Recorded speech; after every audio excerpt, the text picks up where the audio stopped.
Well हजूर, मैं मेज़ानी अफराद की तरफ आता हूँ। लिब्रा मेज़ानी अफराद, आपने कोई बहुत ही बड़ा मकसद बनाया हुआ है। आप उस मकसद के पीछे दीवानावार उस मकसद की तरफ जा रहे हैं आप, और मकसद के हासिल करने के साथ साथ आप सोचेंगे कि ज़िम्मेदारियों का कितना इजाफा हो रहा है। आप ये सोचेंगे कि इसको हल कैसे किया जाएगा। आप ये सोचेंगे कि इस तरह हल करने में मेरा असर दूसरों पर क्या हो रहा है, मैं किस हद तक असरअंदाज हो रहा हूँ या हो रही हूँ। अरसे से आपने एक ख्वाब बनाया हुआ है, उसको आप हासिल करने के लिए आगे निकल पड़े हैं, लेकिन मैंने से काम आपको करना होगा।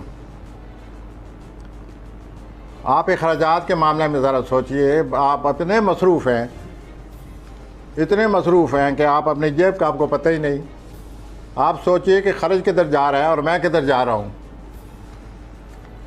ओके, उसके बाद पेशावराना ज़िम्मेदारियाँ जो हैं आपकी बहुत ज़्यादा हो गई हैं, बहुत ही ज़्यादा है। उनकी वजह से आप हर वक्त ज़हनी तौर पर अपसेट इन्वॉल्व हैं। ज़हनी तौर पर आप सोचते रहते हैं कि how to do it, what to do it and when to do it and all that. You are occupied mentally, madly. तो यूँ आपके हज़रात, मेज़ानी हज़रात, आपके हालात हैं।